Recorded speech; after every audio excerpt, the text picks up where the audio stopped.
In this exercise we have given a ring R with the following property. If A times B is 0, then A is 0 or B is 0. And our task is to show that then this long statement is also true. This term basically states that if x times c is the same as y times c, then x is equal to y. And the term on the right is almost identical, with the only difference being that the factors are flipped. We will start with the statement I've underlined green, which is x times c equals y times c.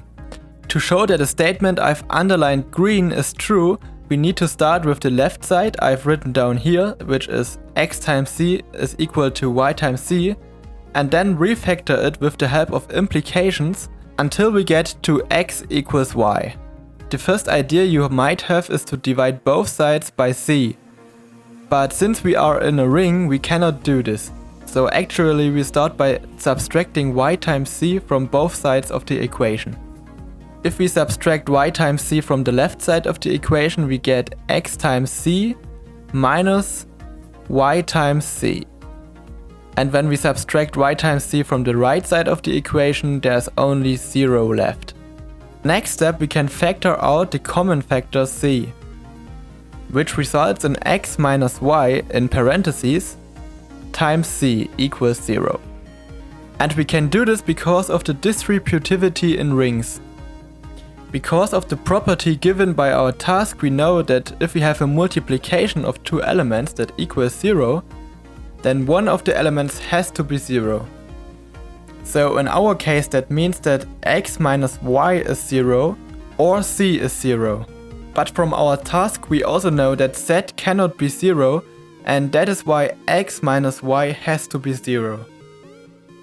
As a last step, we can simply add y to both sides of the equation, and then we know that x equals y.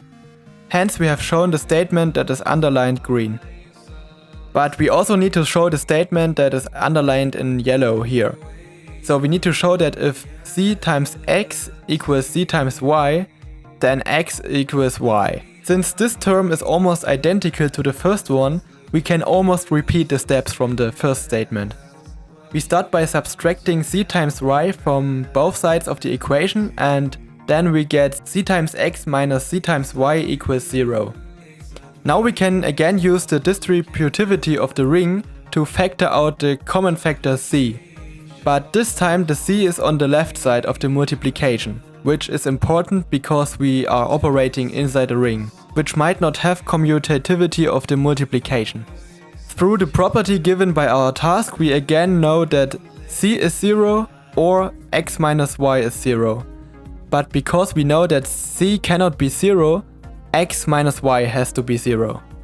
So as a last step, we can again add y to both sides of the equation, and then we know that x equals y. Therefore we have also shown the yellow underlined part.